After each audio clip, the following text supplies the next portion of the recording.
Assalamualaikum warahmatullahi wabarakatuh. Perkenalkan, nama saya Clarista Julia Hakim dengan NIM 241252384. Di sini saya akan mempresentasikan mengenai protein. Apa sih protein itu? Protein adalah molekul besar dan kompleks yang dibangun dari unit-unit lebih kecil yang disebut asam amino. Protein terdiri dari asam amino yang berbeda dan bekerja sama. Nah, beberapa macam protein di dalam tubuh memiliki fungsi berbeda-beda.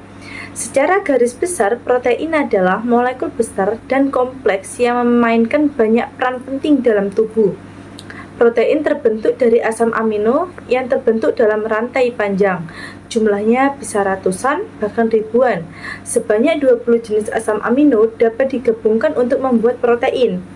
Tubuh juga sebenarnya dapat membuat 11 jenis asam amino sendiri atau sering disebut dengan asam amino non-esensial.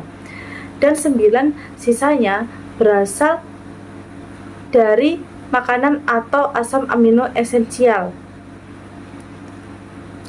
Struktur protein primer. Ada DNA yang ditranskripsi ke RNA dan RNA yang ditranslasi ke protein. Untuk gambarnya bisa dilihat pada PPT yang ada di sini.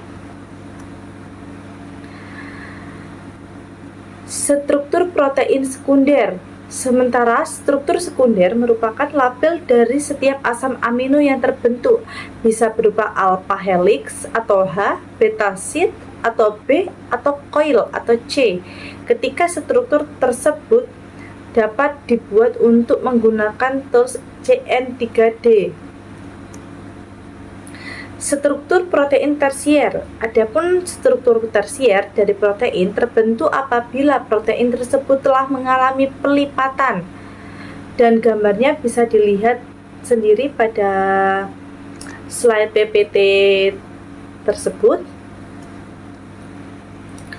Jenis-jenis protein. Secara umum, ada dua jenis protein, yakni yang pertama ada protein nabati, antara lain seperti kacang-kacangan, biji-bijian, tahu, tempe, serta sayuran tertentu seperti bayam dan brokoli. Yang kedua, ada protein hewani, contohnya daging, ayam, ikan, telur, serta produk susu seperti keju dan yogurt. Protein juga dapat dibedakan menjadi 7.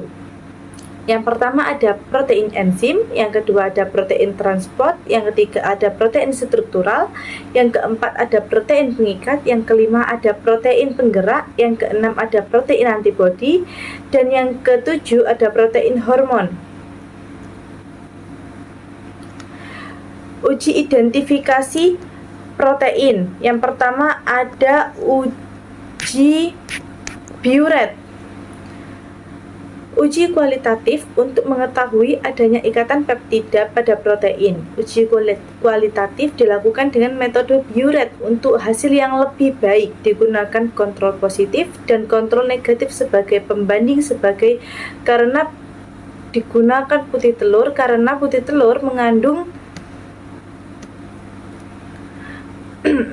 protein sebesar 12,8% sampai 13,4%.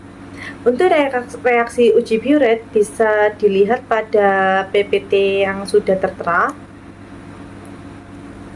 Yang kedua ada uji kuantitatif atau metode Kejahdal. 3 tahap yaitu proses destruksi, destilasi, dan titrasi. Metode ini cukup akurat dan cukup spesifik untuk menentukan jumlah protein dengan menentukan kandungan nitrogen yang ada dalam jantung pisang kepok. Untuk yang pertama metode destruksi yaitu sampelnya 2 gram yang ditambahkan K2SO4 5 gram yang ditambahkan CuSO4 0,2 mg dan ditambahkan H2SO4 20 ml. Yang kedua ada destilasi. Hasil destruksi yang ditambahkan aqua 100 ml ditambahkan NaOH 50% atau 50 ml. Hasil destilasi ditampung dengan Erlenmeyer berisi HCl 50 ml dan ditambahkan indikator 3 tetes. Yang ketiga ada titrasi. HCl sisa dititrasi dan NaOH 0,1N sampai berwarna merah muda konstan. Untuk tabelnya bisa dilihat pada slide PPT yang sudah tertera, dan reaksinya yang terjadi selama proses penetapan kadar protein. Yang pertama, tahap destruksi asam amino dari sampel yang ditambahkan H2SO4 memiliki reaksi yaitu NH3 2SO4. Ya, terus protein yang ditambahkan asam sulfat yaitu reaksinya menjadi amonium sulfat, dan seterusnya. Yang ketiga ada uji ninhidrin, yaitu dengan mengamati warna dan adanya kandungan protein dari berbagai macam sampel bahan makanan untuk menentukan mutu dari bahan makanan tersebut.